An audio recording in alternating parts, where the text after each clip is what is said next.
I'm Premier Dan Andrews. Some people call me Dan the Man, Captain Dan, even Steely Dan if they must. But please don't call me Chairman Dan or Dictator Dan. It's not smart. It's not clever. It's not right. What it is racist, and that's exactly what we are not here in Victoria. This is not a popularity contest because, let's face it, if it was, I'd win, as 8 out of 10 Australians would rather have me as their leader. And as always, I want to be as completely upfront and transparent as I can with you. So, here it is. Our coronavirus cases have hit the highest number in more than 2 months. So me and the team have had to make some tough calls. They're not easy, but they make a big difference. So I'm announcing you can go for your lactose-free chai latte, but just don't hug your barista. You can even buy a case of craft beer, but don't invite the whole footy team round to get on the piss with you.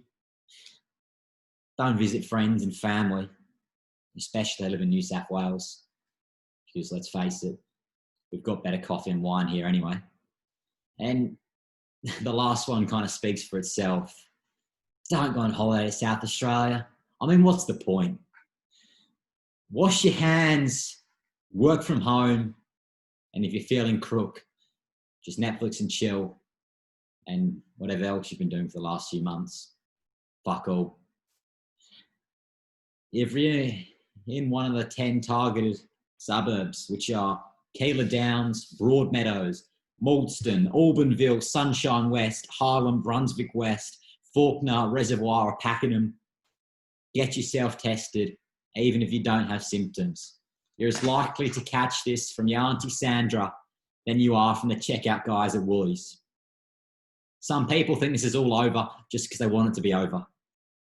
Nobody wants that to be the case more than I do. But if we fuck this up, Victoria, people will die. I can't be any clearer than that. We're not out of the woods yet, so do the right thing and we'll get through this. For all of you making sure we're safe in Victoria, I'm very grateful. Whether you use a cliche and call it mateship, or whether you quote Scott Morrison and call it being a quiet Australian. Personally, I prefer noisy Australians myself, but that's just me. Whether you call it being Victorian, being well behaved, as it's your civic duty. I don't give a fuck what you call it. As Nike says, just do it. You need to keep your distance. You need to observe the rules, and that is not an option.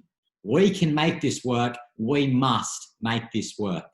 Thank you, ladies and gentlemen.